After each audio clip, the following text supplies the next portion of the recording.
My name is Park Jun-seo, and I used to believe that love was the most reliable thing in the world. Not romantic love. I had long since given up expecting that from the universe, especially given what I am. An omega. A male omega, to be precise, which in this world still carries weight, still draws eyes, still makes people assign me a category before they have even learned my name. People see the faint secondary scent that clings to my skin, something like rain on warm stone, or so I have been told, and they make their assumptions. They think delicate. They think soft. They think manageable. They are always wrong about the last part. No, the love I believed in was the kind that smelled like garlic frying in sesame oil, like fresh rice steaming in the pot my mother always kept too full, like my father's worn wool cardigan that he never threw away no matter how many holes appeared at the elbows. That was the love I trusted. The love that did not require explanation, did not negotiate, did not come with conditions buried in the fine print. I was 28 years old and living in Seoul when the call came. I had been working as an interpreter for a mid-sized trade company for 3 years at that point, Korean, English, and Mandarin, specializing in business negotiations. It was precise, meticulous work, the kind that required you to carry 2 or 3 different worlds in your head simultaneously and never let them bleed into one another. I was good at it. I was very good at it, actually, even if I say so myself. My supervisor, a sharp-eyed woman named Director Choi, had told me twice that I had the most efficient linguistic instincts she had ever encountered in someone my age.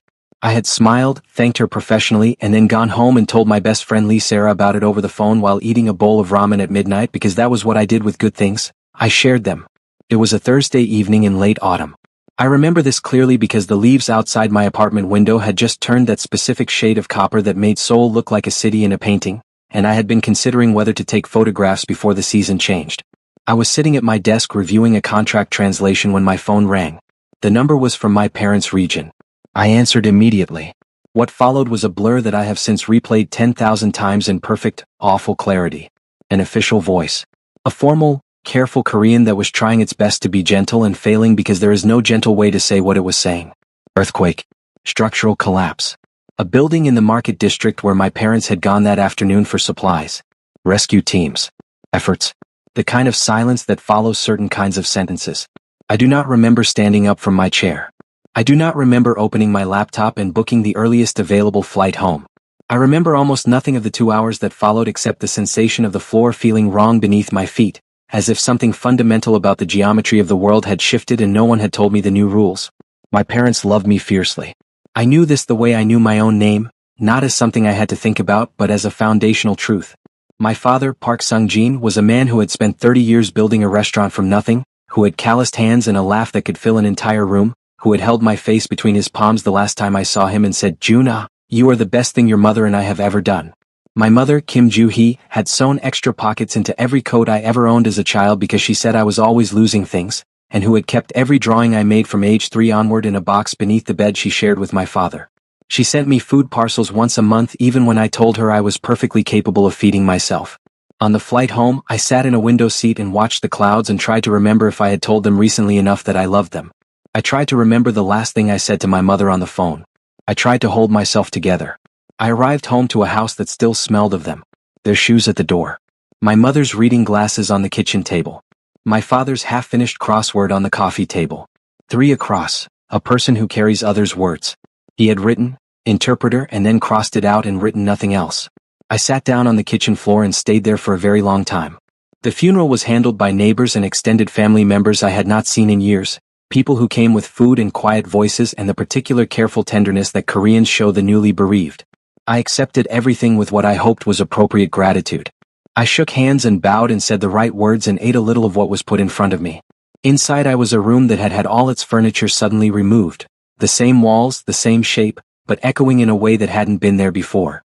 After the last guests left, I was alone in my parents' house. I walked through every room. The restaurant, which occupied the ground floor of the building and spilled out into a small courtyard, was quiet and dark. My parents had started it before I was born. A small Korean home-cooking restaurant that had survived recessions, construction on the main road that drove away customers for 2 whole years, a kitchen fire in 2015 that had required complete renovation, and the kind of sustained day-to-day difficulty that comes from running a small family business in a country where large chains consumed everything around them. The restaurant was called Iomioni's Table, Mother's Table, and it had been my father's idea, named before I was born, as if he already knew that my mother was going to be the soul of the place. I stood in the dark kitchen and put my hand on the cold steel of the stove and made a decision without fully understanding I was making it. I was not going back to Seoul. I called Director Choi the next morning and submitted my resignation. She was surprised. She said things about leave of absence, about flexible arrangements, about what a waste this was. I thanked her for everything and hung up. Then I spent the rest of the day learning where everything in the restaurant was kept, going through the accounts and meeting the staff. There were 3 of them. An older man named Mr. Beck who handled the heavier prep work and had been with my parents for 12 years. A quiet, efficient woman named Mrs. Han who ran the front of house. And Lee Sarah. Lee Sarah was 23 years old, small and compact with short hair. She had dyed an impractical shade of auburn. And she had the most direct eyes I had ever seen on a person. She shook my hand firmly at our introduction and said, without any preamble whatsoever, "Your mother taught me to make her braised short ribs last spring and I promised I would never let anyone change the recipe. I want you to know that up front." Before we dive into this heartwarming, emotional, slow burn romance Omegaverse story, note, this is an original work of Milliflex channel. If seen in another channel that is not Milliflex, please report that channel for copyright and impersonation. Don't forget to subscribe and leave a comment. Now let's dive in. I looked at her for a moment. "That's the best thing anyone has said to me in a week," I told her honestly. Something shifted in her expression. From that day forward, Lee Sarah became, slowly and without either of us formally acknowledging it, the younger sister I had never had. I threw myself into the restaurant with everything I had. This was how I had always operated. When things became unbearable, I moved. I organized. I cleaned, restructured, updated. My linguistic background turned out to be unexpectedly useful. I rewrote the menu in 3 languages for tourist visitors, corresponded with suppliers, navigated the paperwork that my parents had let accumulate in 2 large folders that had not been opened in several months. I learned to cook the dishes I had grown up eating but never made myself. I let Mr. Beck teach me the knife techniques my father had supposedly never gotten right, and I let Mrs. Han teach me how to read a dining room's mood. I burned my hand twice on the stove and refused to slow down. The grief was always there. It sat inside my chest like a stone, heavy and permanent, and sometimes at night when the restaurant was closed and I sat alone in the living quarters upstairs, it rose up and knocked the breath out of me entirely. I cried in the shower so no one would hear. I held my father's cardigan against my face until the scent of it faded. I kept my mother's reading glasses exactly where she had left them on the kitchen table. But I kept moving. I kept going. Because this was my parents' legacy and I was not going to let it fall. I thought that was the hardest thing I would have to do. I was wrong. It happened on an otherwise unremarkable Tuesday, about 4 months after I had returned home. The restaurant had just closed for the afternoon break, and Lee Sarah and I were in the kitchen, she doing something experimental with a new banchan recipe while I reviewed the week's accounts, when we heard heavy footsteps on the front steps. I looked up. 3 men came through the door. They were not the kind of men who came in looking for lunch. The one in front was broad and wearing a jacket that was expensive in the way that certain kinds of money always look expensive, loudly, deliberately, designed to make you aware of it. He had a smile that did not reach his eyes, and when his eyes moved around the restaurant, they moved the way the eyes of someone taking inventory move. Behind him were 2 others who said nothing and were clearly not meant to. "Park Jun-seo?" the first man said. I put down my pen. "Yes. My name is Kwon. I represent a private lending company." He reached into his jacket. Sarah stiffened beside me, and I put a hand briefly on her arm without looking at her, and produced a manila envelope. He set it on the nearest table. "Your parents borrowed a significant sum from us approximately 2 years ago. The outstanding balance, including accrued interest, is currently 470 million won. We've been patient, but patience has a limit." The room felt very quiet. I did not touch the envelope. "I'm not aware of any such loan." "Awareness doesn't change the figures." His smile remained. "Your parents signed. Would you like to see?" He opened the envelope himself and removed several sheets. I crossed the room, my legs were steady, I remember being dimly surprised by this, and looked at what he had placed on the table. It was a loan agreement. The figures were clear. And at the bottom, in my father's careful, slanted handwriting, was his name and his seal. I recognized the handwriting the way I recognized my own face. There was no question. For a moment I simply looked at the paper. Then I looked at Kwon. "I'll need time to review this properly," I said. My voice was very calm. "And I'll need to have this document verified." "Of course," Kwon said pleasantly. "We're not unreasonable. But I want to be clear. The clock is running. Interest is compounding. And we have very limited patience for those who don't take their obligations seriously." He glanced around the restaurant as he said this. The look was deliberate and unmistakable. They left.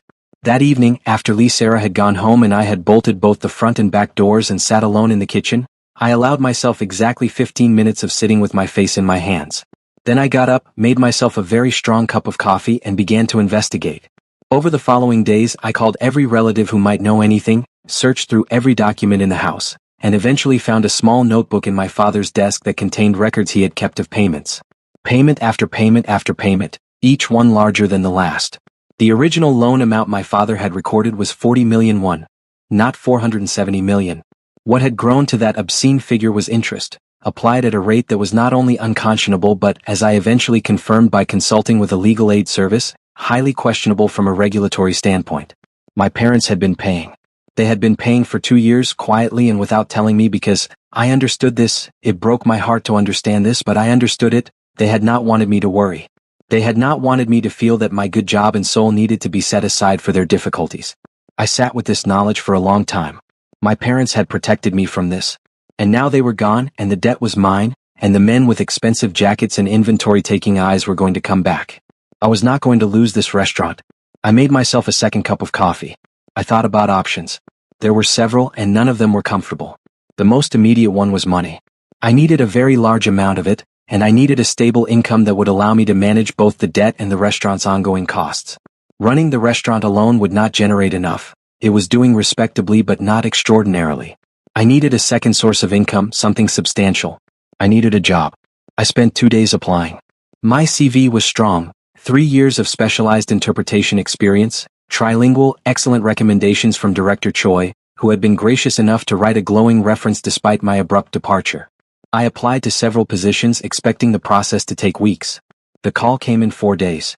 The position was executive secretary to the CEO of Do Group, a mid to large conglomerate with significant interests in hospitality, real estate and import-export, all sectors where my language skills would be directly useful.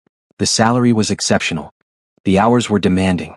The posting had included the word rigorous 3 times, which I noted as a likely warning being delivered in corporate language.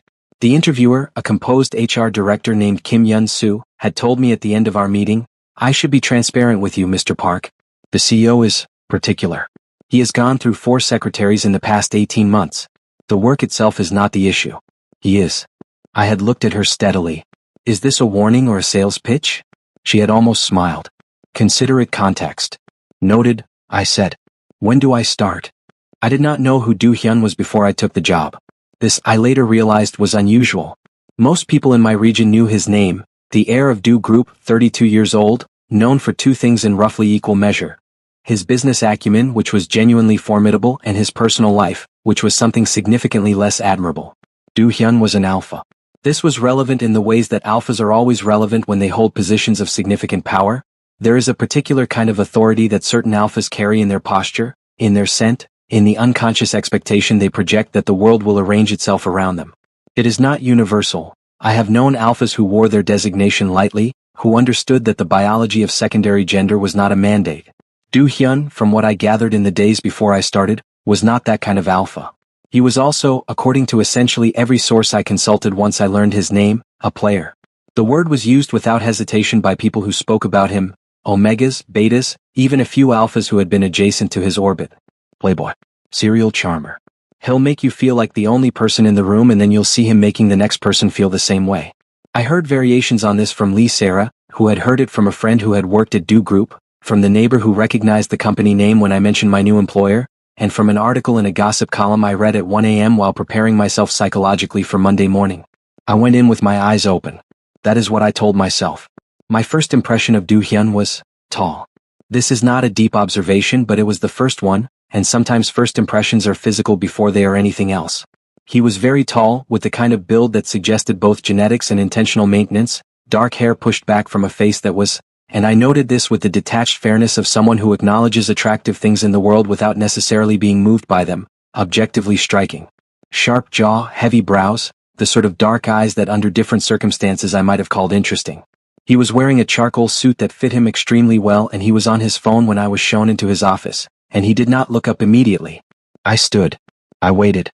I had decided before entering this building that I would not perform deference for its own sake, but I was also not going to be rude for no reason. So I waited because he was clearly finishing something, and I used the time to observe the office, Large, ordered, dominated by floor-to-ceiling windows with a view that was admittedly exceptional. After approximately 45 seconds, he ended the call and looked up. His eyes moved over me in the particular way that alpha eyes sometimes move over omegas.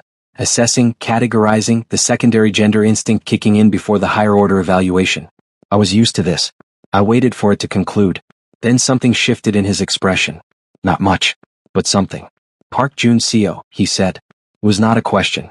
Yes, I said. Good morning. He studied me for another moment. Kim told me you were trilingual. Korean, English, and Mandarin. Business proficiency in all three. She also told me you resigned from your previous position without notice. I resigned with the notice period my contract specified. There are some things Kim Yun-soo and I would apparently characterize differently. A very brief pause. Something that was not quite a smile crossed his face and disappeared. Sit down, he said. I sat. He told me what the job required. It was, as advertised, demanding, long hours, significant travel coordination, handling his correspondence in 3 languages, managing his schedule which apparently operated on a level of complexity that had defeated 4 previous secretaries. He told me this without apology or softening, which I found, if not charming, at least honest. Do you have questions? He asked when he had finished. Several, I said. But most of them will answer themselves in practice. The main one is about communication protocol. Do you prefer written updates, verbal briefings, or a combination, and at what frequency? He looked at me for a moment longer than the question required. Written summary at end of day. Verbal only for urgent items.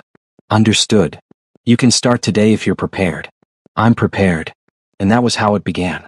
The first month was, I will not say easy because nothing about working for Do-hyun was easy, but it was clarifying. He was demanding in the way that genuinely high-functioning people are sometimes demanding.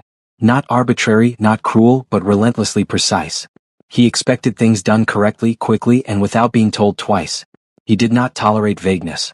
When he found an error, he identified it directly and moved on without dwelling, which was, in its way, more efficient than drawn-out criticism. I matched him. This seemed to surprise him. I do not say this with particular pride, it is simply what happened. Where previous secretaries had apparently buckled under the pace, I found my stride in it. My years as an interpreter had trained me for exactly this kind of sustained, high-speed, multi-contextual work. I managed his schedule. I handled his correspondence in 3 languages with the precision he required. I identified problems before they became crises and resolved several that were already underway. He did not compliment me. But he stopped checking my work by the end of the 2nd week, which I took as the relevant form of acknowledgement. What I did not have was any particular personal warmth toward him. He was my employer. He was an alpha who had a documented history of treating people carelessly in his personal life, and while his professional behavior was, if not warm, at least calibrated to actual function, I maintained the appropriate distance. I was here for a salary. I was here because my parents' legacy needed protecting, and this was the most efficient available path toward that protection. I reminded myself of this on the mornings when the commute was long and I arrived at the office before dawn because he had a 6 a.m. call with an overseas partner and needed briefing documents prepared. I reminded myself of this when the job required me to coordinate on his behalf flowers and dinner reservations for various people he was currently charming and who would, if pattern held, be significantly less charmed by him within a few months. I was professional about it. I'm always professional. But I noticed and noted and filed away. At home in the evenings, I worked at the restaurant alongside Lee Sarah. She had taken on more responsibility since I started the job. She had expanded the lunch service and added a small weekend special menu that was performing well, and I was deeply, quietly grateful for her every single day. We had developed a rhythm together. She handled the days, I handled the evenings and the accounts and the heavier planning, and between us we kept Iomioni's table not just open but genuinely thriving. You look tired, she told me one Thursday evening, watching me review supplier invoices while simultaneously eating a bowl of the braised short ribs she had made from my mother's recipe. I'm fine, I said. You have 3 separate pen marks on your left hand from writing things in different stages of panic today. I looked at my hand. She was correct. Occupational hazard, I said. She sat down across from me. Is the job manageable? Yes. I paused. The boss he's a lot. But I can handle a lot. Heard he's something else, she said in the careful tone people use when they have opinions they are editing in real time. He is something else, I agreed. Whether something else is good or bad depends on which part of his life you're looking at. Sarah gave me a look. His personal life is a disaster zone from what I've heard. From what everyone has heard, I said. It's not a secret. It's barely even a rumor, it's just what he does. She was quiet for a moment. Does he know you're an Omega? He'll have seen it on the employment paperwork. I returned to my invoices. It's never come up professionally. It might. Lots of things might, I said. I deal with things when they arrive. She nodded slowly. She knew this about me. Everyone who knew me knew this about me. I dealt with things when they arrived. 3 months into the job, Do Hyun had, as I had more or less predicted, continued to operate his personal life in exactly the fashion that had preceded my employment. There had been, to my professional knowledge, because coordinating certain things was occasionally part of my job, at least 4 different people he had spent time with romantically in that period, none of which had lasted more than a few weeks. The progression was charmed, pursued, acquired, bored, discarded. It was not pretty. It was consistent. I found the whole business faintly exhausting to observe, but it was not my business to observe, so I did not. I scheduled things when asked and kept my expression neutral. What I did not expect was the afternoon when he called me into his office, closed the door, which was unusual. He was generally fine with the door open during conversations, and told me to sit. I sat.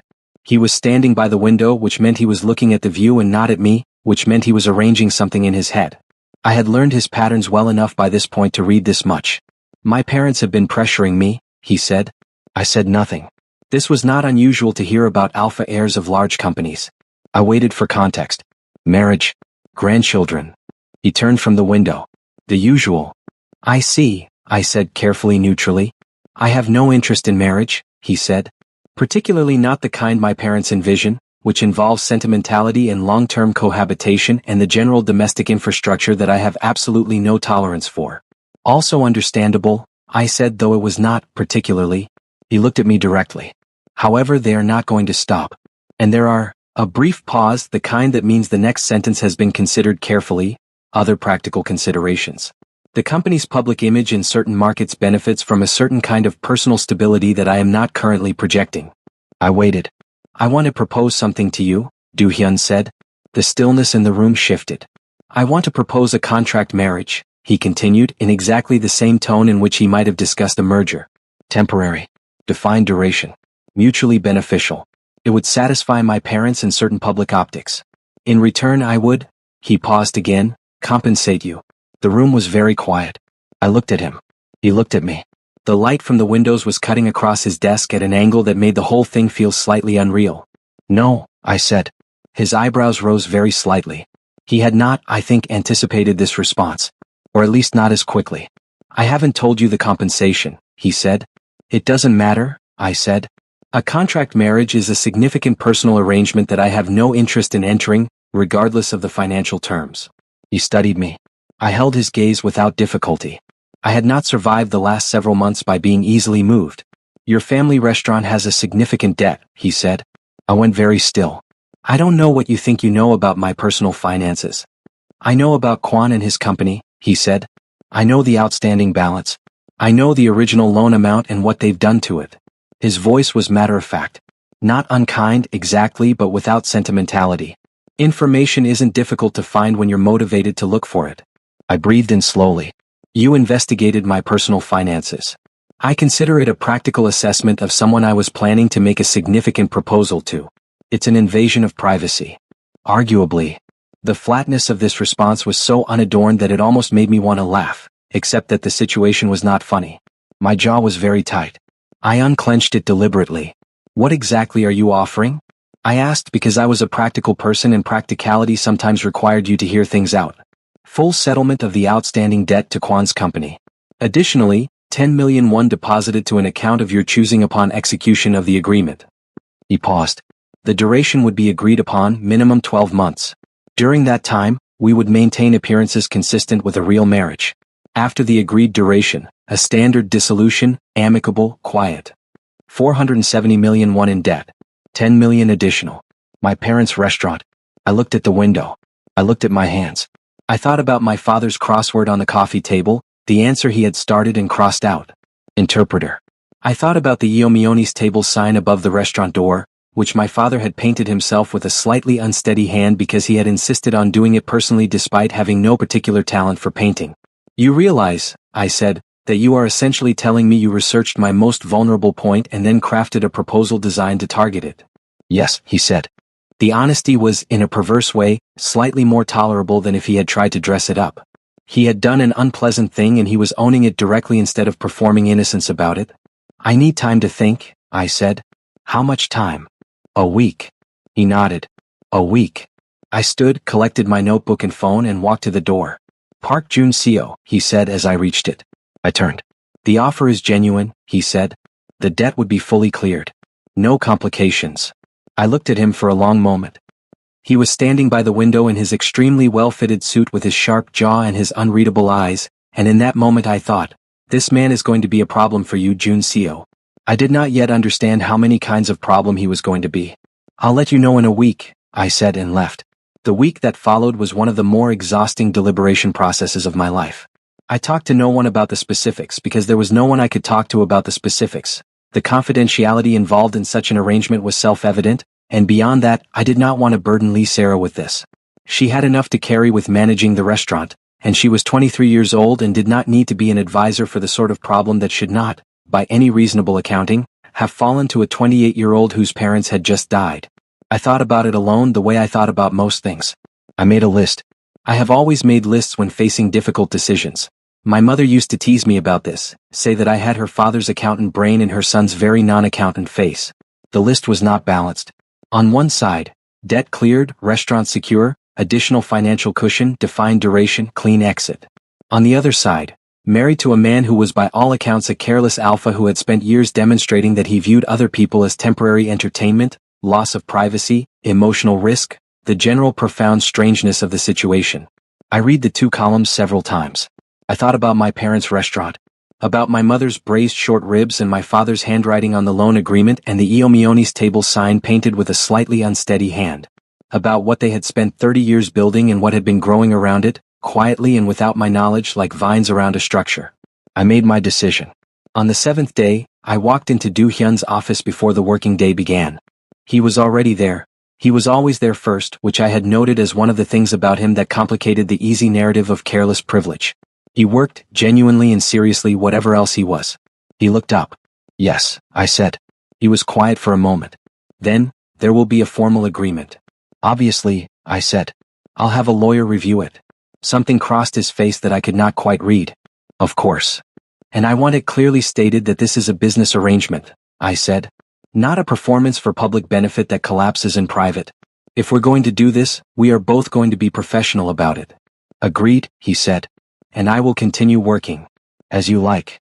I nodded once. "Then we have a deal." He extended his hand. I shook it. His hand was large and warm, and the contact lasted no longer than any professional handshake, and I released it and thought about nothing except the paperwork that would need to happen next. I was very good at thinking about nothing except practical matters. The arrangements took 4 weeks. The debt settlement was verified, documented, and executed first. I insisted on this and Do Hyun did not push back, which I filed away as a point in his favor. By the end of the first week, I had confirmation in writing that Kwan's company had been paid in full and that the loan agreement was closed.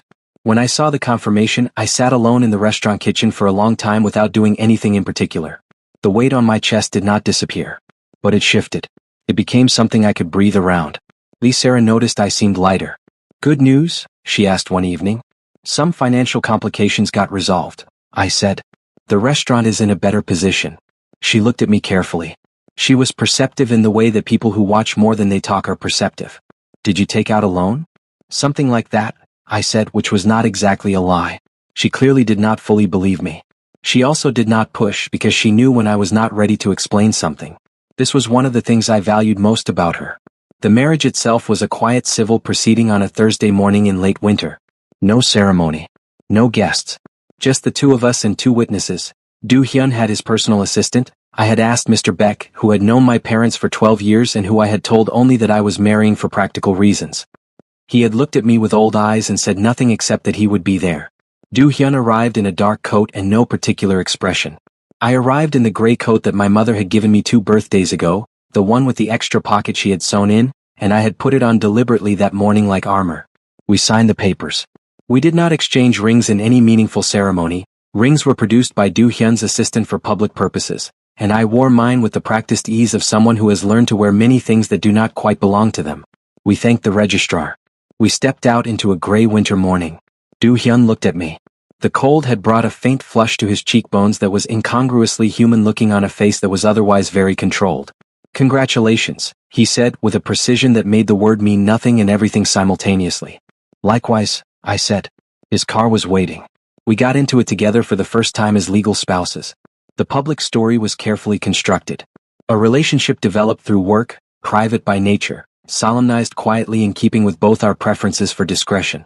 Do Hyun's parents were informed by him directly, and I was not present for that conversation, though he told me afterward that his mother had cried, not from unhappiness but from relief, which struck me as both sweet and slightly heartbreaking in the context of what we were actually doing. A week after the registration, we attended a family dinner at Do Hyun's family home. I had prepared for this the way I prepared for professional situations, thoroughly. I knew what to wear, what to say, how to calibrate the appropriate degree of warmth without overplaying. I had thought about the questions that would likely arise and how to answer them with enough specificity to be believable without providing details that could later become complications. What I had not prepared for was Do Hyun's mother. Madame Du was a small woman in her early 60s with the kind of composed, elegant bearing that takes years to develop and the eyes of someone who had spent those years seeing people clearly. She took my hands when we were introduced, held them, and looked at my face for a long, searching moment that was, somehow, both an assessment and a welcome. "You have a strong face," she said finally. "I like that." "Thank you," I said. And then, because something about her made me want to be real with her even in the middle of an unreality, my mother always said the same thing. Something softened in her eyes. "Your mother. She passed away recently," I said. "Along with my father. An earthquake." Madame Du held my hands more tightly for a moment. "I'm sorry," she said. It was simple and it was genuine and it nearly undid me. "Thank you," I said again and did not look at Do Hyun.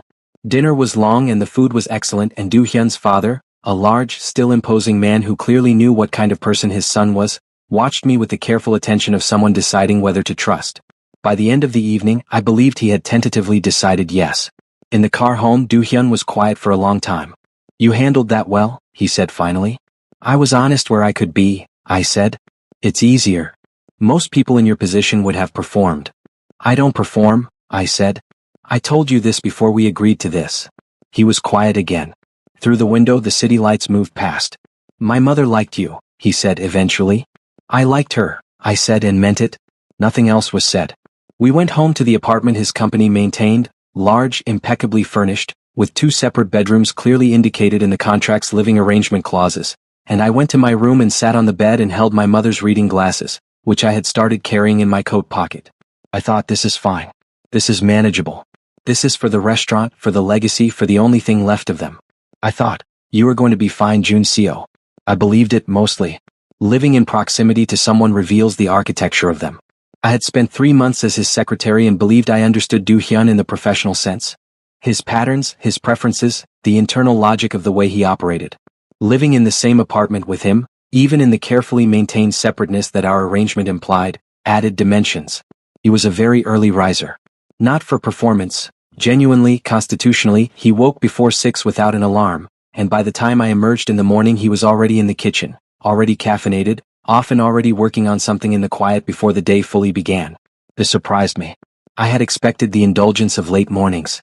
He did not cook, but he made coffee with the kind of precision that suggested he had opinions about it. He ran every morning without fail, even in bad weather. He read, not just reports and briefs but actual books, which I discovered when I realized the shelves in the living area that I had initially assumed were decorative were actually in use. He was also, and this was the part that was less easy to process, continuing entirely in his established patterns. 2 weeks into our living arrangement, he did not come home until almost 2 a.m. on a Friday, and when he did, he smelled faintly of someone else's cologne. The next evening he was home by 9. The one after that he had someone over, and whatever happened, it happened elsewhere in the apartment and quietly, but I was not naive and I did not pretend to be. I had known this was coming. The contract had not included fidelity clauses. This was not a real marriage, and expecting otherwise would have been either naive or masochistic. I had known. Knowing and experiencing are different things. I did not confront him. I was not in a position to confront him. I reminded myself firmly, emotionally invested in this arrangement. I went to the restaurant in the evenings. I worked alongside Lee Sarah. I came home and did my work and slept and rose with the dawn and went again. But I noticed. My body noticed in ways that my mind was disciplined enough to override but not to prevent. When he walked past me in the corridor of the apartment and his alpha scent, warm and dark like cedar and night air, caught in my senses for a brief, involuntary moment. Something in my secondary gender responded before I could instruct it not to. When he looked at me during those moments, and he did look, sometimes in ways that were harder to categorize than his professional gaze, I kept my face neutral and moved on. I was not going to be another person in the long catalog of people Do-hyun had treated carelessly. I had signed a contract, not a vulnerability. One afternoon, about 6 weeks in, he came home in the middle of a workday. I was doing remote tasks from the apartment. He had given me the flexibility to work from home when there were no in-person requirements, and found me at the kitchen table with my laptop and 3 separate stacks of documents. He stopped in the doorway. "What are you doing?" he asked. "Restaurant accounts," I said without looking up. "And a supplier contract review, and the end-of-quarter summary for your Beijing office that you need by Thursday." He stood there for a moment. "All of those at the same time." "I'm a very efficient multitasker," I said. "It comes from the interpretation work. You learn to hold multiple tracks simultaneously." He crossed the kitchen to make himself coffee. I was aware of him moving around my peripheral vision with the particular awareness that proximity to certain people creates regardless of your intentions. "The restaurant is doing well?" he asked. I did look up then briefly because the question was unexpected. "It's doing better," I said. "The lunch service has expanded. We've developed a small repeat customer base that's growing." I paused. "Lee Sarah has been invaluable." "The staff member?" "Yes." I turned back to my documents. "She's 23 and she manages the day service entirely. She's also quietly re-engineering the menu in ways my mother would have appreciated." Pause. "You talk about your parents often." "They're worth talking about," I said. Something in the room was quiet in a way that wasn't entirely comfortable. Do-hyun was leaning against the counter with his coffee and not going anywhere in particular. He was watching me in a way that was not his professional gaze and not the assessing alpha registering omega thing, but something else. Something I did not have an easy category for. "I'm sorry about them," he said with a flatness that I had come to understand was actually his version of sincerity. I looked at him fully this time. "Thank you," I said carefully. "I believe you mean that." "I do." He turned, picked up his coffee, moved toward his study. At the door he stopped. "The Thursday summary. Include the third-quarter projections from the Busan subsidiary." "Already have them," I said. I heard something that might have been a low sound of amusement? Approval? I couldn't tell. The study door closed. I sat for a moment looking at the closed door. Then I returned to my documents because that was what I did. The months passed in their manner. There is a kind of intimacy that grows from daily proximity that is not romantic and is not friendship and is not professional. It is simply the specific knowledge of another person that accrues when you share space and time with them. I knew the particular sound Do-hyun's phone made when he was in the middle of something difficult and trying not to show it. I knew that he took his coffee exactly the same way every morning and could not begin to function with it altered.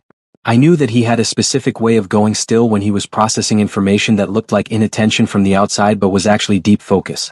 I knew that he always folded the newspaper back to exactly its original shape before discarding it, which was a remarkable quirk in a man who was otherwise not especially careful about small things. He, in turn, had learned things about me that I had not deliberately shared. He knew that I came home from the restaurant smelling like the kitchen and that I always changed immediately when I did. He knew that I worked best in silence and should not be interrupted when I was doing accounts. He knew that I kept my mother's reading glasses in my coat pocket and occasionally held them when I thought no one was watching. He had said nothing about the glasses, but I knew he had noticed. The conflict in the apartment was not dramatic. It was quieter than that and subtler, and in some ways that made it more difficult to navigate. He did not change his behavior because of me. The late nights continued, the occasional someone else cologne mornings continued, and I did not ask him to because I had not signed up for an emotional claim on his private choices. But there were moments. One evening I came home from the restaurant later than usual. A small crisis with a supplier had extended into the night, and I was tired in the bone-deep way that accumulated tired becomes, and I walked into the apartment kitchen to make tea before bed and found Do-hyun there. He was alone. He was not in a suit, a rarer sight than it might seem because he was almost always in some version of professional dress even at home. He was in a dark gray sweater and comfortable trousers and he was standing at the counter with a glass of something amber, looking at nothing. He heard me come in. He looked over. We looked at each other across the kitchen. It was late and the kitchen was quiet, and the city outside the windows was doing what cities do at that hour, not silent but muted, the lights softer. And Do-hyun in that gray sweater, with his hair less rigidly controlled than usual and his face without its daytime composure, was. I made tea. I made it with great focus and deliberateness. Late, he said. Supplier issue, I said. Everything all right? Resolved, I said. It's fine now. The kettle was hot. I poured. The tea was chamomile because my mother had always made me chamomile when I was tired, and some habits are their own kind of love language. You work very hard, he said. It was not quite a compliment. It was more like an observation being offered as one thing because the speaker was not sure how to offer it as the other thing. I do, I said simply. He was quiet. Then, the restaurant. It means that much to you. It's the only thing left of them, I said, which I had not meant to say aloud and which, once said, was impossible to take back. I took a breath. It's where they poured 30 years of themselves. Every dish, every wall, every table. It is them, in the way that things made with love become the person who made them. The silence after that was different from the other silences. I picked up my tea. I was going to my room. Junseok, he said. I turned. He was looking at me with that unclassifiable expression again, the one that was not professional and not assessing and not anything I had a comfortable word for. His amber drink was in his hand and not being consumed. He was very still. Good night, he said finally. The sentence arrived in the place where a different sentence had been standing a moment before. I could feel the shape of the displaced sentence without knowing its words. Good night, I said and went to my room. I lay on my bed and looked at the ceiling and told myself clearly and firmly that I was not going to develop feelings for Do-hyun, because Do-hyun was a man who broke things, and I had spent the last several months very carefully putting things back together, and I could not afford to be broken right now. I believed this, mostly. There were other moments. The dinner party for one of Do-hyun's business associates, where I was required to attend as his husband and where I wore a fitted ivory white shirt that, I was aware, I had chosen it deliberately, not to attract Do-hyun's attention but because I refused to look like anything other than myself, made very clear the delicate architecture of my collarbone and the paleness of my skin against the collar. I had touched up the soft pink of my lips in the car mirror and caught Do-hyun watching me do it, and when our eyes met in the mirror, something in his expression went very slightly wrong in a way that he controlled immediately. At the party, he introduced me with the ease of someone for whom social performance is a known and manageable skill. But twice during the evening, in different moments of the room's circulation, his hand came to the small of my back, briefly, the appropriate duration for a spousal navigation gesture, and both times the warmth of it lingered after the contact ended in a way that I refused to think about too carefully. The meeting with his parents, a month after the first dinner, where his mother held my arm and walked with me in the garden and talked about her son with the specific candor of a parent who loves someone and is not blind to their faults. She said he was not always like this. After some difficulties some years ago, he became less easy with feeling things. I think he decided feeling things was a liability. She looked at me sideways. I think you are the first person in a long time who hasn't treated him with either deference or ambition. I notice he doesn't know what to do with that. I had said nothing to this carefully. The afternoon he came to the restaurant. He had never come before, I had not expected him to and had not invited him. He simply arrived one Saturday afternoon and Lee Sarah, who had served enough people by that point to have developed her own taxonomy of Do-hyun's face from the photos she had inevitably found, told me, wide-eyed, there is a very tall, very well-dressed man at table 7 who has been there for 20 minutes and has only drunk water and has been watching the kitchen door. I came out. He was exactly as she had described. Impeccably dressed, quietly observing, a glass of water in front of him that he was not drinking. I stopped at the table. This is unexpected. I was in the area, he said, which was unlikely given that his office was in the opposite direction. I sat down across from him because it seemed less odd than standing. What would you like? What do you recommend? I looked at him for a moment.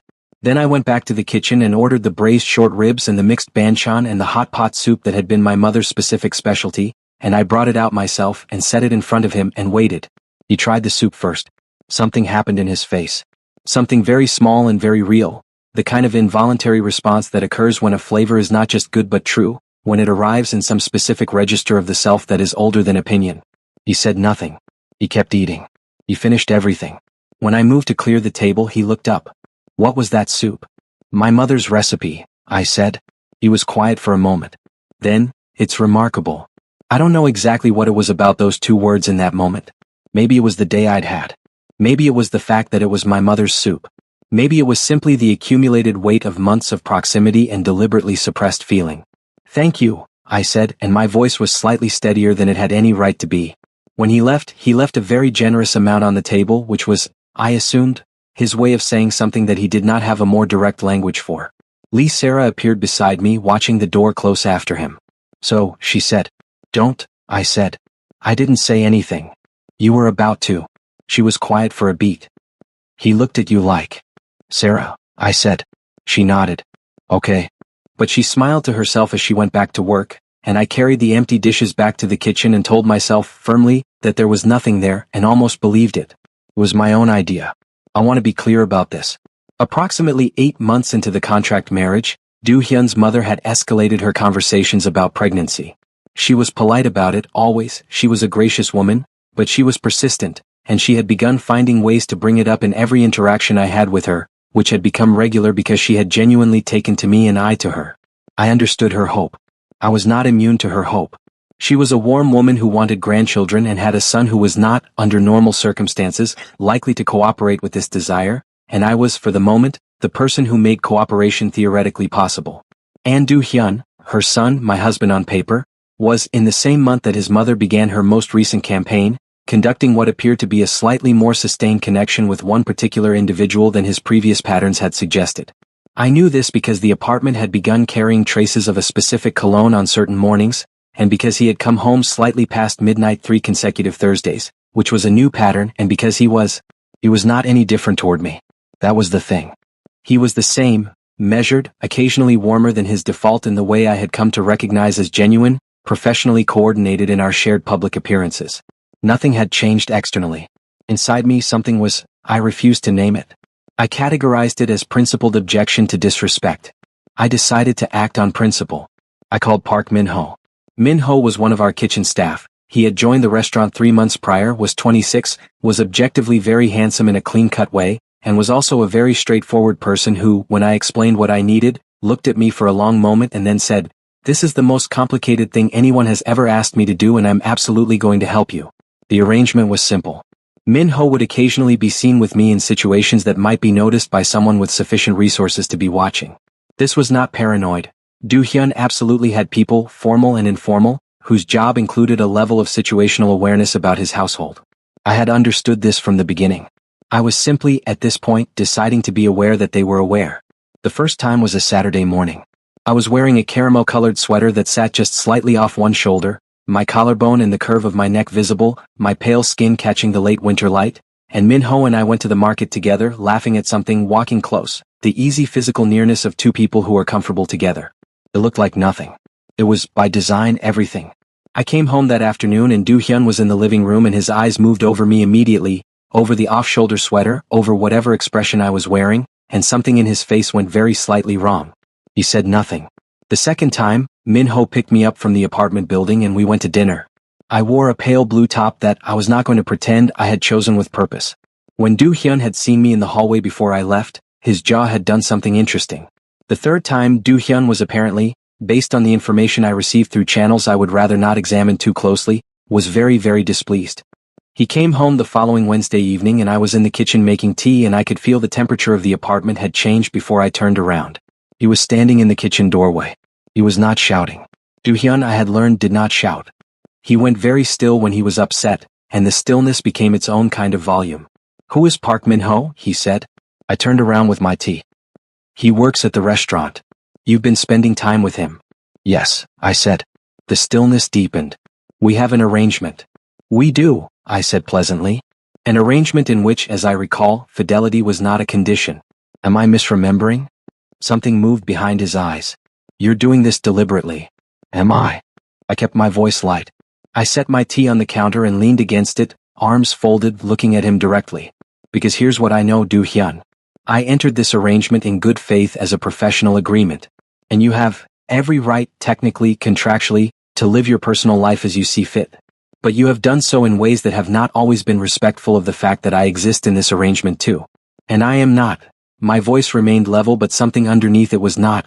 The kind of person who accepts disrespect as a precondition of any arrangement regardless of what I signed. He was across the kitchen before I finished the sentence. He was very close.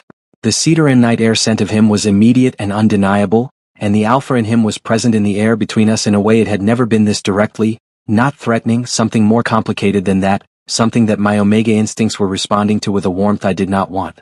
"Jun Seo," he said. His voice was low. "Yes," I said, keeping my voice steady with an effort. His eyes were moving over my face in that way that was not professional and not assessing and that I had spent 8 months refusing to name. Up close, his features were, I had always known he was objectively striking. I had always noted this with the appropriate detachment. I was noting it now with significantly less detachment. I don't, he started. He stopped. You don't what? I asked. I don't want, he stopped again. I watched him struggle with the sentence. Do Hyun, who was fluent and articulate and never at a loss professionally, was standing in his own kitchen unable to complete a sentence. And the reason for this was that the thing he was trying to say was not a sentence he had practiced with. You don't want what? I said softer now. I don't want you to, he exhaled. His hand came up, and for a moment I thought he was going to touch my face and my whole body went very still, but what he did instead was put his hand on the counter beside me, not touching me, and drop his head forward slightly, and what came out was, I'm sorry. The kitchen was very quiet. For what? I asked. He looked up. We were extremely close. I could see the specific architecture of his eyes at this proximity, the dark complexity of them. For not being, he seemed to find something in himself. For being careless. With the arrangement. With you. He paused. You're not just a convenience to me. The admission seemed to cost him something. His jaw was tight. I looked at him. I thought about everything. The 8 months, the late nights, the someone else cologne mornings, the kitchen at midnight, the afternoon in the restaurant, the look on his face when he tasted my mother's soup, the hand at the small of my back at the dinner party, the way he had said remarkable about the thing my mother had made. I thought about the glasses in my coat pocket. I thought about the sign above the restaurant door, painted with a slightly unsteady hand. Careless is a good word, I said finally. I would like you to be less of it. I'm trying to tell you that I will be. Are you? I looked at him carefully. Because that would be a significant change. I'm aware, he said. We were standing very close in the kitchen with the city outside and the night all around us, and his hand was still on the counter beside me, and the warmth of him was something I was choosing for this moment, not to categorize. Do Hyun? I said. Yes. If you intend to say something, say it. He looked at me for a long moment. Then he moved, and what he did was close the small remaining distance between us, and he put his hand, gently, so unexpectedly gently, the gentleness of it was almost the thing that undid me, on my jaw, and he kissed me. It was not tentative. It was not performing. It was the kind of kiss that is also an admission, slow and certain and present, his lips against mine with a warmth that I had not anticipated and could not now pretend I had not wanted. My hands found his chest, not pushing but not holding on. The kiss deepened by fractions, his thumb at the edge of my cheekbone, the city lights behind the window making something golden of the kitchen. When we finally separated, his forehead came down to rest against mine. We were both breathing. I'm sorry, he said again quietly. The second apology was different from the first, more specific, more personal. I know, I said. I mean it. I believe you, I said. But believing you is not the same as trusting you. That's going to take more time. He lifted his head. He looked at me. Okay, he said. It was possibly the simplest thing he had ever said to me and possibly the most honest. Okay, I said. The weeks that followed were different. I do not mean in a sweeping, cinematic way. The change was smaller and more honest than that. It was a daily relearning, a slow renegotiation of the parameters of us.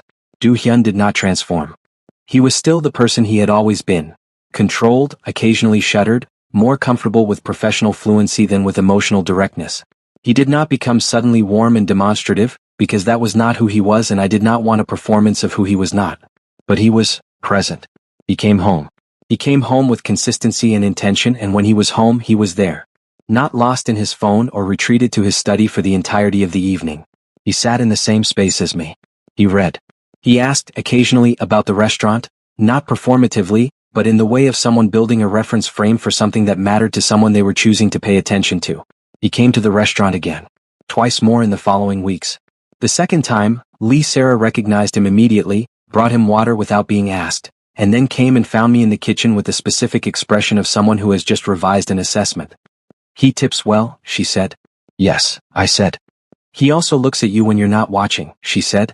Sarah, I said. I'm just saying, she said.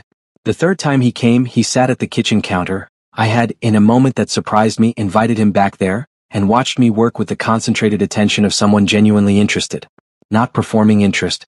Watching the way a person watches something they are seeing clearly for the first time. You're different here, he said. I handed him a piece of the banchan I was testing. Different how?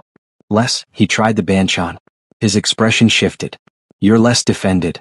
I considered this. This was theirs, I said. Here, I'm not Jun Seo managing something. I'm Jun Seo inside something that holds them. He ate the banchan. He didn't say anything immediately, and I had come to trust his silences as processing rather than absence. When I was 7, he said finally, my grandfather used to take me to his office on weekends. Not for any purpose, just to show me the space, to let me run around in it, to make me understand that it was going to be part of my life. I thought it was exciting then. Later I understood it was responsibility. Pause. I haven't thought about him in a long time. I looked at him. I miss him, he said, which I did not think he had planned to say. What was he like? I asked, and he told me. He told me about a grandfather who had been genuinely warm and somewhat eccentric, and who had built the foundation of what became Do Group from a single small office with a view of the river, who had believed that work should mean something beyond money. He told me about it quietly, sitting on a stool in my restaurant kitchen while I cooked, and his face in the telling was younger than I had ever seen it. I listened. I kept cooking. The kitchen smelled like garlic and sesame and the specific warmth of a fire that has been kept going for a long time. When he finished, the kitchen was quiet for a moment. He would have liked this place, Do-hyun said. I hope so, I said.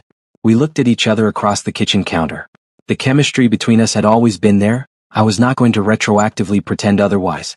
My Omega instincts had been noting his alpha presence since the first day in his office with a consistency that my discipline had been suppressing. But this was different from biology. This was something that had grown in the space of actual knowing, in the shared kitchen at midnight and the restaurant on a Saturday and the story about a grandfather and the way he had said remarkable about my mother's soup. This was more difficult to manage than biology. This required a choice. One evening, perhaps 3 weeks after the kitchen conversation, I was getting ready to attend a business event with him, one of several we attended together in our public capacity, and I was standing in front of the mirror in my bedroom in a white shirt and black trousers, doing the button at my collar, when he appeared in the open doorway. He was already in his suit. He looked, as he always looked, informal wear, irritatingly flawless. He stopped. I turned slightly, aware of his gaze. The button is being difficult, I said, half to myself, still working at it. He crossed the room. He arrived in front of me and, without a word, moved my hands away and did the button himself. His fingers were careful at my collar, close to my throat, not impersonal but not overwhelming, a precision that was also a tenderness. When he finished, he didn't step back immediately. We were standing very close. The light in the bedroom was softer than the office light, than the kitchen light. My pale skin and the dark of my hair against the white shirt, his dark suit, the space between us that kept being less than it had been. Jun Seo, he said. Yes, I said.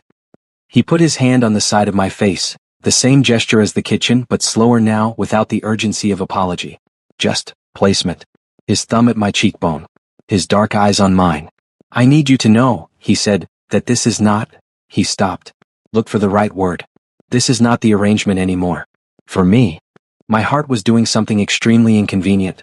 What is it then? I asked quietly. It is what it looks like, he said.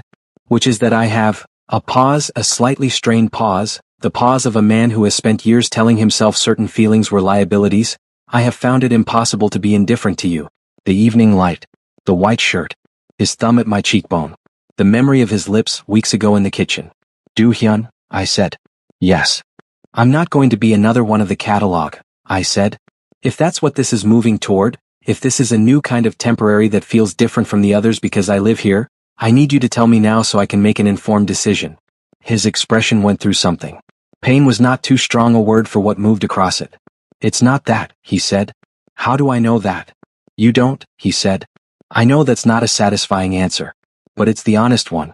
I can tell you what I know, which is that I have not looked at anyone else in 3 months, and the idea of you looking at Park Min-ho had me more unhinged than anything has made me in years, and that the last time you smiled at something in that kitchen it was the best moment of my week. He paused. I can tell you that. I can't give you guarantees because I don't think you'd believe them and you'd be right not to. I looked at him for a long time. The thing about Do-hyun was that when he was being genuinely honest, you could tell. The fluency disappeared.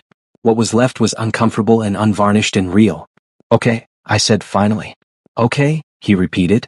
Okay, I said. But I am not going to pretend that trust is already there. We are going to build it slowly, and you are going to be patient, and if you stop being patient you are going to tell me instead of reverting to old patterns. Yes, he said. And I reserve the right to be difficult, I added. It's in my nature. Something warm moved into his expression for the first time, not the careful, controlled version of warmth but genuine, unguarded. I know, he said. I depend on it. He kissed me. This one was slower than the kitchen. This one was a beginning rather than an apology, deliberate and warm, his hands still at my face, my hands at his collar, the evening all around us. It asked instead of demanding, and I answered, and we stood in the middle of the bedroom in our formal clothes, kissing like two people discovering each other for the first time in the middle of a story they had both thought was a different kind of story. When we separated, we were both, for a moment, simply breathing. "We're going to be late," I said. "Yes," he agreed, making no motion to stop. I pulled back slightly. He let me go. "Business first," I said. "Us after." The corner of his mouth curved, the real version of his smile, the one that I had seen only occasionally and that looked every time like a door opening somewhere. "Yes," he said. "After." The building of trust is not a romantic process. It is daily and sometimes tedious and consists mostly of small things. It is waking up and choosing again to be honest. It is saying the difficult thing instead of the easy thing. It is the specific work of becoming someone a person has reason to count on. Do Hyun understood this, I think, better than he had let himself understand it before. The version of himself he had been, the careful, controlled, deliberately unattached version who moved through people without stopping. That version had been, as his mother had said, a choice made after something difficult. I did not press him about what the difficult thing had been. I waited. He told me one night, approximately 5 weeks into the new territory of us, on the balcony of the apartment after a dinner at home that we had cooked together. His knife skills, discovered suddenly, were excellent, which surprised me. He had been quiet for part of the evening and I had given him the quiet, and then on the balcony with the city below and 2 cups of cooling tea, he told me. There had been someone. Early 30s, a few years ago, someone he had allowed himself to feel something significant for, someone who had been with him for what appeared to be real reasons but turned out to be strategic ones, proximity to the Du family's resources. When this became clear, it had been, in his words, the last time I made the mistake of assuming that proximity means honesty. He said this flatly, but the flatness was its own testimony. "So you stopped," I said. "I stopped," he said. "You stopped entirely." What seemed like the most efficient solution. I looked at him. "That's not a solution," I said. "That's a wound that's convinced itself it's a system." He looked at me for a moment. Then he made a sound that was unmistakably a short, surprised laugh, quiet, almost to himself but real. "That's a very precise thing to say," he said. "I was an interpreter," I said. "I specialize in translating the thing under the thing." He was quiet. He was looking at the city. "It worked," he said after a while. "The system. It was functional. Nothing got in. Nothing," he paused. "Nothing was risked. Until," I said. He turned and looked at me. "Until you sat across the desk in my office and told me no before I'd even made the offer," he said. "And then told me you'd need a week to think. And then came back and said yes and shook my hand like you were buying property." Something moved in his expression. No one had ever done me the courtesy of responding to me as if I were a transaction to be considered rather than a certainty to be accepted or a danger to be managed. I let this sit. "I'm going to point out," I said carefully, "that you were, at that point, also a transaction." "I know," he said. "I'm aware of the irony. And I said, was responding to a situation that included a great deal of grief and financial pressure and the need to protect something important to me. I was not acting from a place of romantic indifference toward you." "I know that now," he said. "What I mean," I said, "is that the version of me you first met was also responding to circumstances. Who I am, the difficult, sassy, efficient person who doesn't perform deference." "Yes," he said with a warmth that pulled at something in me. "That's real," I said. "I want you to know that's real. But I was also," I paused. "I was protecting myself too. It's not only you who has learned that proximity is complicated." He looked at me for a long time. Then he reached out and took my hand, which he had never done in the absence of a specific social purpose, and held it. Not elaborately. Just held it, his large warm hand around mine, on the railing of the balcony with the city below. "I know," he said. "We stayed like that for a long time. The intimacy that grew between us in those weeks was real. It was the real kind, the kind that is also vulnerability, that requires you to let another person see the uncareful version of yourself." Do Hyun was, in private, different from his public self in ways I had always suspected but now witnessed without the professional frame to manage them. He was occasionally uncertain. He was funny in a dry, understated way that I appreciated deeply.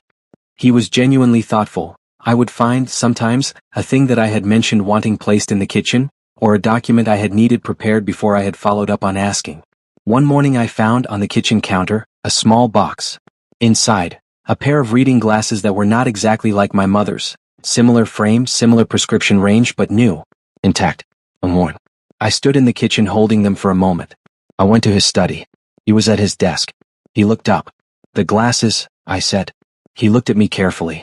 I noticed yours are broken, he said. The left hinge. He paused. I thought, the ones in your pocket. The ones you carry. They're my mother's, I said. I know, he said. I thought perhaps having a pair that wasn't in use? He stopped, uncertain, which was not a face he wore often. You didn't want me to damage them, I said. If you carry them everywhere, eventually. I crossed the room. I put the new glasses on his desk. Then I leaned down and kissed him on the cheek. Not his lips, just his cheek, briefly, the way you kiss someone when the gesture is not about desire but about something quieter and more serious. I straightened. He was looking at me with an expression I did not have vocabulary for but that I felt somewhere deep. Thank you, I said. You're welcome, he said. I put the new glasses in my coat pocket. My mother's pair went into the small wooden box on my dresser that held other things of hers, where I could find them carefully whenever I needed them. The months that had accumulated. The conversations. The evenings in the kitchen. The mornings when he brought me coffee without asking, the exact way I took it because he had observed and remembered. The nights when the shared space of the apartment was genuinely shared. Not two people navigating a careful distance but two people in the same orbit, gradually closing. One evening I came home to find him in the kitchen attempting to make, the soup. My mother's recipe. He had written it out on a piece of paper in his precise handwriting. He had all the ingredients. He was visibly slightly at a loss, which was so charming that I stood in the doorway for a moment before he heard me and turned. You're not supposed to be home yet, he said. Dinner service ended early, I said. I looked at the kitchen. What are you doing? He looked at the piece of paper. I asked Lee Sarah for the recipe, he said. I told her it was for personal use. And she gave it to you. She asked me 3 questions first, he said. I'm not entirely sure I passed.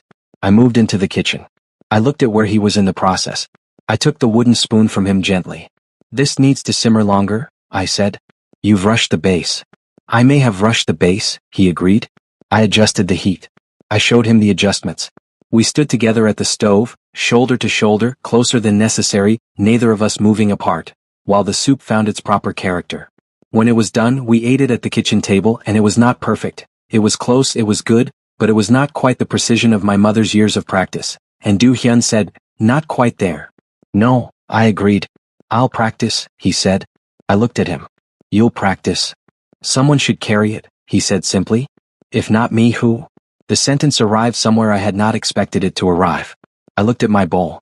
I breathed. Then I looked up at him. I love you, I said. It was the first time I had said it and I had not planned to say it in that moment, and my voice was entirely steady, and I meant it absolutely. Do Hyun went very still. Then the thing that I had learned was the real version of his expression, the unguarded version, moved across his face completely, not just the corner of his mouth but all of it, entirely open, younger than I had ever seen it. Jun Seo, he said. Yes, I said. I love you, he said. I have been, he stopped. For longer than I knew what to do with it. I reached across the table and put my hand over his. He turned his hand and held mine. Outside, the city continued its usual business. Inside, we sat with cooling soup and warm hands and the specific piece of something that has been growing toward this moment for a very long time and has finally arrived. Spring came with the light particular to that season, softer than summer, more honest than autumn, the kind of light that made the world look like itself without embellishment. I noticed the change in my body before I allowed myself to consider what it meant. An Omega's body has its own knowledge, and it communicates this knowledge with a directness that outpaces conscious realization. The fatigue was the first thing, the specific fatigue that is not tiredness but something deeper, something cellular, the body redirecting its resources to an interior project.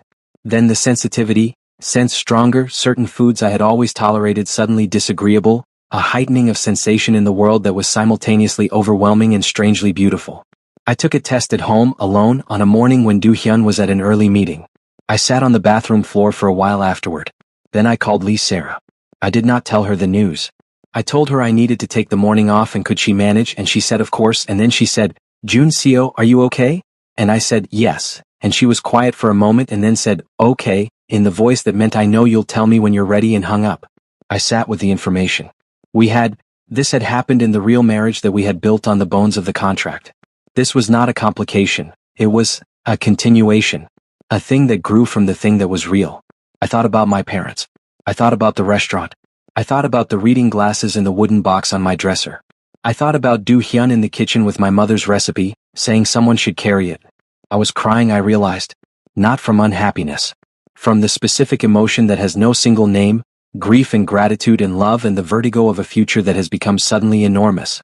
I was still sitting on the bathroom floor when the front door opened and Do Hyun came home earlier than planned. He found me there.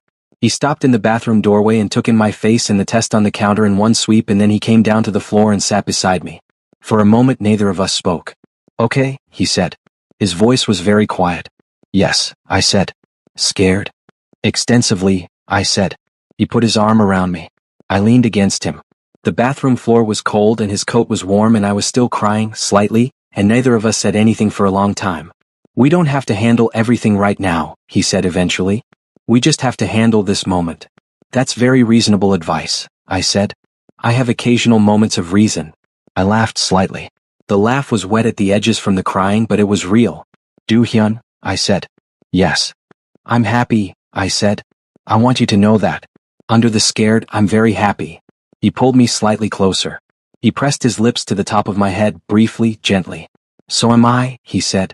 We told his parents at a dinner that Do Hyun arranged with particular care, at the family home, during a weekend that his mother had already had planned, so that the occasion felt natural rather than orchestrated. We waited until the meal was done and the table was comfortable, and then Do Hyun, who was not a person who performs sentiment, said simply, "We have news." His mother's eyes went to me immediately. I nodded. The sound she made was not language. It was the sound of someone who has been hoping for something for a long time and has just been told it is real. She came around the table with a speed that was remarkable for someone of her elegant bearing and took my face in her hands. The same gesture as our first meeting, but different now, warmer, fuller. "Jun Seo," she said. "Madame Du," I said.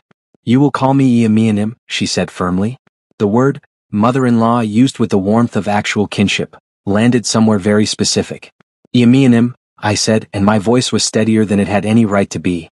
Do Hyun's father shook his son's hand and then, unexpectedly, my hand with both of his and said, "Take care of him," meaning me to Do Hyun, with the look of a man who had taken my measure over these months and arrived at a conclusion. "I know," Do Hyun said. "Not I will." "I know. Already a fact." The pregnancy was not uncomplicated, as pregnancies rarely are. There was a period in the second trimester when I was tired in a way that required genuine rest, and Do Hyun, who had been many things in the course of our knowing each other but had never been particularly good at slowing down, learned to slow down. He moved meetings. He rearranged his schedule. He appeared at the restaurant every evening for the duration to drive me home, which Lee Sarah observed with the satisfaction of someone whose assessment had been continuously revised upward. "He's different," she said one evening, watching him from the kitchen doorway. "He is," I agreed. "What changed?" I thought about the kitchen at midnight, the glasses in the wooden box, the soup he had tried to make with my mother's recipe, the floor of the bathroom and the arm around me. "He chose to be," I said. She was quiet for a moment. Then, "That's the whole answer, isn't it?" "That's the whole answer," I said. "He came to every appointment. He learned, with the thoroughness he applied to everything he considered important, the practical and emotional dimensions of what was happening. Reading things, asking questions, developing opinions about things I had not thought he would have opinions about. He was particular about the prenatal visits and particular about rest schedules and particularly particular about the fact that I was still doing too much, which I told him was both correct and irrelevant. "You can't do everything," he said one evening. "I can do most things," I corrected.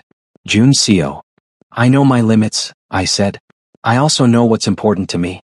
The restaurant is important to me. I am not stopping unless the doctor tells me to stop." He looked at me for a long moment with the expression I had come to understand was him accepting something he did not entirely like because he respected me enough to not override my autonomy. "Fine," he said.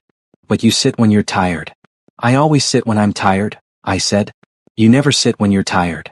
"I sit internally," I said. He put his face in his hand briefly. The corner of his mouth was doing the thing. The day the twins were born was the day I understood that the universe sometimes, occasionally, in its own extremely inconvenient fashion, knows what it is doing. 2 girls. This was discovered at the midpoint scan, which Do Hyun attended with an expression of concentrated, barely suppressed emotion that his face was doing its best to contain and only partially succeeding. 2 girls. I lay on the scan table looking at the image and felt something enormous move through me. Not surprise exactly, I had suspected, somehow, from a quality of the tiredness and the way my body had been operating that there was more than one. But the confirmation of it, the 2 small bright presences on the screen, was the kind of thing that reorganized the internal landscape permanently. Do Hyun was holding my hand. He was looking at the screen. His jaw was working. 2, he said. 2, I confirmed. He looked at me. His eyes were, I would not describe what I saw in them because it belongs to that moment and to us, but I will say that it was the most completely undefended I had ever seen him look, and it was the most beautiful. I squeezed his hand. He squeezed back. The birth was long and difficult and then, suddenly, not difficult anymore, and then there were two small, squinting, furiously alive people in the world who had not been there before. Do Hyun held the first one with the careful terror of a person who has never held an infant and is acutely aware that he does not know what he is doing and also that this matters more than anything he has ever attempted. His arms were very careful. His face was, I cannot adequately describe it. It was the face of someone for whom the world has just become permanently, irrevocably larger. The second one he held with slightly more confidence, which is how practice works. What do we name them? He asked, looking at me, and his voice was slightly rough around the edges in a way that his voice was not usually rough. We had discussed names. We had lists. In this moment, with the two of them in the world, names felt both necessary and completely inadequate. The one you're holding first, I said, can be Do Su-ah. He tried the name. Su-ah, he said softly. The baby, as if recognizing something, made a small sound. And this one, I said, looking at the one in my arms who was looking back at me with the particularly disorienting attention of newborns, is Do Su-yeon. Su-ah and Su-yeon, he said. Yes. He looked at me over our daughters' heads with the specific expression of someone who has arrived somewhere they did not know they were traveling toward. Jun Seo, he said. Yes, I said. He stopped. He tried again. You know that I know, I said. I need you to know that. Do Hyun, I said gently. I know. He nodded. He looked down at Su-ah. He was being extremely careful. When they're older, he said, I want them to know about your parents. The sentence arrived in me with the particular weight of things that are gifts. They will, I said. I'll make sure of it. And the restaurant, he said. I want them to grow up knowing the restaurant. Obviously, I said. They're going to learn every recipe. Both of them. Even the ones that are difficult, I confirmed. Something like a smile was occupying the entirety of his face. Not the controlled version, not the corner of the mouth version, the real one, completely open. Okay, he said. Okay, I said. A year later. Gyeomyeoni's table was, by that point, thriving in a way my parents might not have predicted but would have recognized. The soul of the place was unchanged. The braised short ribs were still made from my mother's recipe, which Lee Sarah had memorized completely and which we had now also written out in my own handwriting in a small notebook I kept behind the bar. The soup was on the permanent menu. The banchan had expanded to include several of Lee Sarah's own experiments that had proven themselves over time, which I like to think my mother would have appreciated. Lee Sarah had been promoted. The title was assistant manager, but the reality was closer to co-owner in everything except the paperwork, and we were in the process of making the paperwork accurate. She had negotiated her own terms, because she was 24 now and she had learned negotiation from watching me, and I was quietly proud of her in the way one is proud of people who became themselves without you having done anything except create the conditions for it. Mr. Beck had semi-retired. He came in 3 mornings a week for the heavy prep and spent the rest of his time with his grandchildren, which seemed correct. Mrs. Han had reduced her hours by her own choice and her replacement, a young woman named Park Ji-im who was efficient and kind, had settled in well. The restaurant sign, painted with my father's slightly unsteady hand, still hung above the door. I had had a professional restore it, carefully, in exact preservation, when the paint began to fade. The handwriting was still his. The sign was still his. Do Hyun had come to the restaurant on the day of the restoration to see it. He had stood under it for a moment looking up. Good, he said. It was one word. It contained what it contained. On a Sunday morning, the restaurant was closed Sundays, the one day I had insisted upon when we restructured. I was in the kitchen at home making breakfast. Su-ah and Su-yeon were not quite walking yet but were conducting vigorous research into the feasibility of standing while holding onto surfaces, and their progress on this front could be tracked by the sequence of thuds and experimental vocalizations from the living room. Do Hyun was with them. He had developed, over the course of the year, a fluency with the two of them that was different from anything else I had watched him be fluent in, more patient, more present, more able to simply be without the layer of professional performance that characterized most of his interactions with the world. He made sounds at them that would have been mortifying if anyone from his professional life could witness them. He was completely unself-conscious about this. I was deeply fond of this. I was making the soup. Not struggling, not approximating. Making it, the way my mother made it, the way I had learned to make it in the months of practicing in this kitchen, doing what she had done so many times at a different stove in a different kitchen. The smell of it rose in the apartment, garlic and ginger and the specific warmth of a broth that has been built correctly, and spread through the morning. Do Hyun appeared in the kitchen doorway. One baby was on his hip. The other was somewhere behind him, apparently having discovered a container of some kind and dedicating herself to its thorough examination. He looked at me. He looked at the pot. That's it, he said. That's exactly the smell. Yes, I said. He crossed the kitchen to stand beside me at the stove, Sua regarding the pot with serious eyes from her position on his hip. He put his free arm around me from behind, his chin at my shoulder looking at the soup. We should teach them, he said. We will, I said. Starting young. Appropriately young, I said. You can't hand an infant a wooden spoon and call it culinary education. Sua seems interested, he said.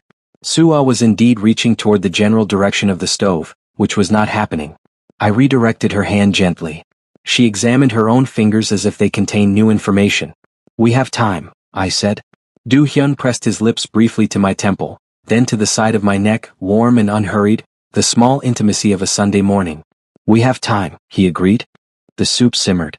Somewhere in the living room, Soo-Hyun had achieved something notable and communicated this through a triumphant sound.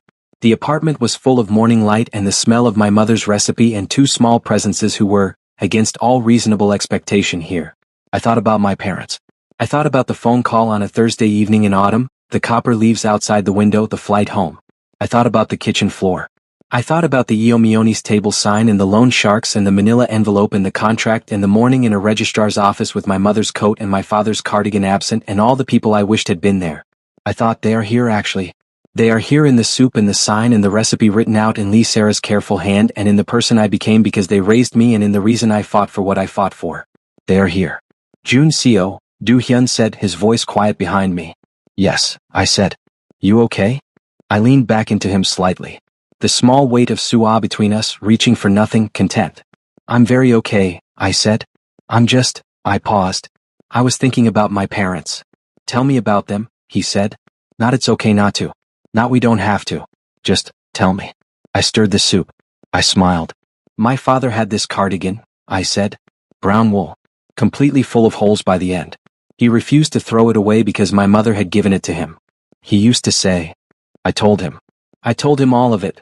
The cardigan, the restaurant sign, the crossword on the coffee table, interpreter crossed out, the reading glasses on the kitchen table, my mother's extra pockets sewn into every coat. I told him about 12-year-old me following my father through the market on Sunday mornings, learning to read prices and people. I told him about the braised short ribs and the soup and the way my mother sang very quietly and incorrectly to herself while she cooked and thought no one could hear. He listened to all of it. He did not interrupt. The soup simmered. Sua fell asleep on his shoulder. When I finished, the kitchen was quiet in the warm way. Thank you, he said. For what? I asked. For letting me carry it with you, he said. I turned finally and looked at him. He was holding our sleeping daughter with the careful tenderness he had developed over months of practice, and he was looking at me with the face I had come to know as the most real version of his face, the one without performance or protection. I love you, I said. I love you, he said. And in the kitchen, with the soup on the stove and the morning coming through the windows and our daughter sleeping between us and our other daughter rearranging the living room according to her own design principles, everything that had been broken and rebuilt and broken again and built differently and better than before was simply present. Whole. Imperfect and whole, which is the only kind of whole that is real. My name is Park Jun Seo. I am 29 years old. I am an Omega. I am a restaurateur, a former interpreter, a husband, a father of two extremely determined infant daughters, a person who carries his mother's reading glasses in a wooden box and knows every word of his father's braised short rib recipe and has, against considerable odds, built something worth keeping. I used to believe that love was the most reliable thing in the world. I still do. I simply understand now what that means more fully, that love is not the absence of difficulty but the choice made in its presence, the decision to carry things together, to learn the soup, to remember the people who are gone by honoring the things they left behind. My parents built a table for people to gather at. I am still gathering. 3 years. The twins walked now, which was both a practical achievement and a mild chaos, and they had opinions. Opinions about food, about clothes, about which of the restaurant staff they preferred and in what order, about the acceptable distribution of attention between them, about whether the family dog, acquired 6 months ago, a small, extremely opinionated beagle whom Soo-Hyun had named Cloud and Sua had immediately renamed Kimchi, so he answered to both, confusedly, was being correctly managed. Do-Hyun was a different person than he had been 3 years ago and he was the same person too. He still moved through the world with that specific alpha authority, still worked with a relentlessness that I matched and occasionally exceeded to his visible frustration, still had a dry humor that emerged when you least expected it and was worth waiting for. He had not become soft. He had become capable of softness, which is different and in some ways more significant. He came to the restaurant every Sunday now. Not to check on it, not out of duty, because he liked it. He sat at the kitchen counter with his coffee and talked to Lee Sarah, who had stopped being intimidated by him approximately 2 years ago and now argued with him about procurement decisions with a confidence that delighted me enormously. He played with Sue Ah and Soo Yun in the restaurant courtyard when the weather allowed. He sometimes helped with the prep, which he had been practicing long enough that his knife work had actually improved. One Sunday morning, I was standing outside the restaurant in the early spring light, looking at the sign above the door. Yomioni's table. My father's slightly unsteady handwriting, preserved exactly. Do Hyun came to stand beside me. He had Soo Yun on his shoulders. She had demanded this position and would not be argued with, and Soo-ah was holding my hand, looking up at the sign with the serious attention she gave most things. What does it say? Soo-ah asked. Yomioni's table, I said. Mother's table. Why is it called that? Your Harabiaji, your grandfather, named it before I was born, I said. Because your Halmoni, your grandmother, was the heart of this place. He wanted everyone who came in to know it. Soo-ah considered this. Where are they? I crouched down to her level. Her brown eyes, she had my eyes, looked at me with the frank, open attention of 3-year-olds. They're not here anymore, I said. But they're not gone either. They're in the soup and the sign and the recipes and, I touched her face gently. And in you.